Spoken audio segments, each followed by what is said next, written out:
আমার ভাইয়েরা, আল্লাহর নবী দুনিয়া ছেড়ে চলে গেলেন।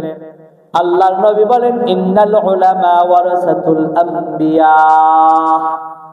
উলামায়ে কেরামগণদেরকে নবী তার ওয়ারিস, ইলমের ওয়ারিস হিসেবে রেখে গেলেন।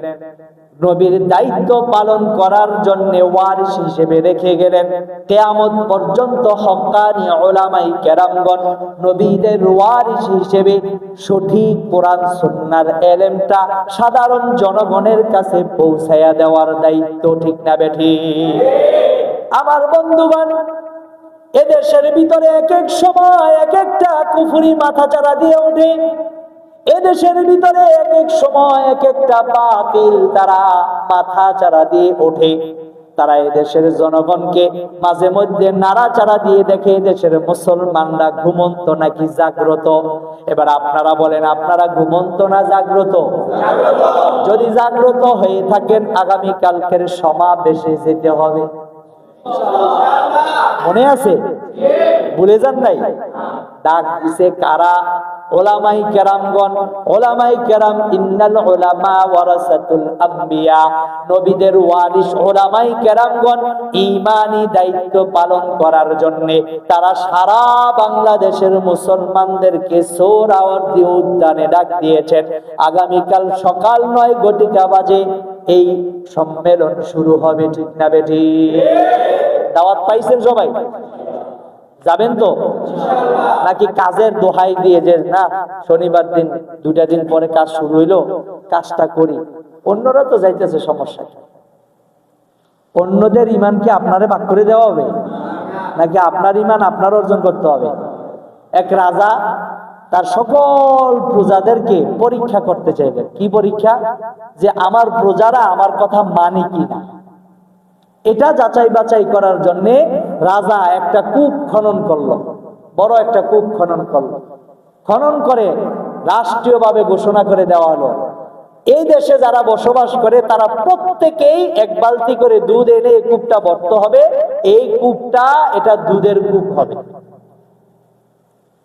এখন সবার কাছে সংবাদ পৌঁছে গেল। এই জনগণের মধ্যে কিছু চালাক জনগণ আছে। এই চালাক জনগণরা তারা ভাবলো যে হায়, এই দেশের ভিতরে এত মানুষ বাস করে, সবাই যদি দুধ নিয়ে যায় তাহলে এত দুধ কই রাখবো? যাক, আমার দুধ নেওয়া লাগবে না, সবাই যেহেতু দুধ নিবে তাহলে আমি 1 বালতি পানি নিয়ে দুধের সাথে ঢেলে দিব। রাজা তো আর বলতে পারবে না। আমার ভাইয়েরা, রাজা তিনি এমন ভাবে লোক লাগায় রাখছেন যে কে দুধ আনে কে পানি আনে এটা যেন ভালো করে দেখে। দেখা গেল এভাবে ভাবতে ভাবতে সবাই মাশাআল্লাহ কি নিয়ে আসছে? পানি নিয়ে আসছে, কেউই দুধ আনে নাই। এখন আমরা কি ওই মার্কা ইমানদার যে আরে কিছু মুসলমান এরা তো যাইবে, হুজুররা তো এরা তো যাইবে, মাদ্রাসা ছাত্র এগোনা এই ইমানি দায়িত্ব?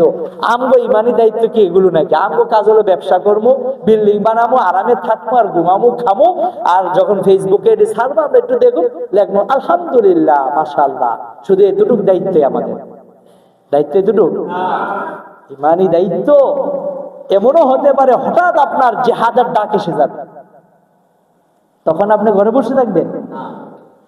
এভাবে মুসলমানদের ক্ষুদ্র ক্ষুদ্র কিছু কাজ, যেমন এখন ইমানি দায়িত্ব হিসেবে আমরা এই সম্মেলনে অংশগ্রহণ করব, সেখানে বড়রা কি বলে এই ব্যাপারে এবং তারা কোরআন সুন্নাহর কি ব্যাখ্যা দেয় এই বিষয়গুলো সম্পর্কে, এগুলো আমরা অবগত হয়ে আমাদের ইমানকে তাজা করব।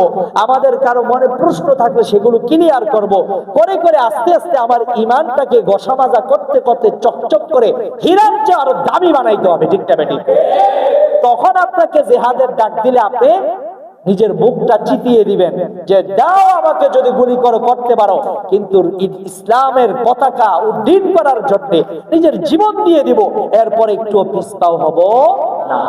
আর যদি আপনি এইভাবে খালি ফাঁকি দিতে দিতে দিতে দিতে এইভাবে ঘরে বসে থাকেন, তাহলে দেখবেন রিক্সার একটা টায়ার ব্রাস্ট হয়েছে আর আপনি বিল্ডিং এ তেলাপ্তা করছেন যে হায় বোম মারল। কেন? আপনার ঈমান কি হয়ে গেছে? দুর্বল হয়ে গেছে। খালি ভয়, দিলের ভিতরে ভয়। আল্লাহর রাসূল 1450 বছর পূর্বে বলেছেন, আমার এই বান্দা, আমার এই উম্মতেরা যখন জিহাদ ফি সাবিলিল্লাহ ছেড়ে দেবে, তখন তারা দুনিয়ার সম্পদের প্রতি সে লোভী হয়ে যাবে, দুনিয়ামুখী হয়ে যাবে, এবং তখন তাদের অন্তরের ভিতরে শত্রু কাফের মুশরিকদের ভয় ঢুকায় দেওয়া। দুনিয়ামুখী হয়ে গেলে কাফেরদের ভয় আমাদের দিলের ভিতরে চলে আসবে। আর যদি দুনিয়ায় চলতে গেলে যা লাগে অতটুকুর পিছনে আমরা আছি, বাকি হচ্ছে নিজের আখিরাতকে সাজানোর জন্য এই দুনিয়ার ভিতরে কাজ করে যাই, এভাবে যদি নিজের জীবনটাকে গঠন করি, তাহলে ইনশাআল্লাহ আমরা ঈমান নিয়ে মরতে পারবো। কারণ জিহাদ ফি সাবিলিল্লাহ কারো দিলের ভিতরে যদি কিঞ্চিত পরিমাণও না থাকে, জিহাদ করার নিয়ত যদি না থাকে, আল্লাহর রাসূল বলেন সে কি হয়ে মারা যাবে? মুনাফিক। কি? মুনাফিক। আর মুনাফিকের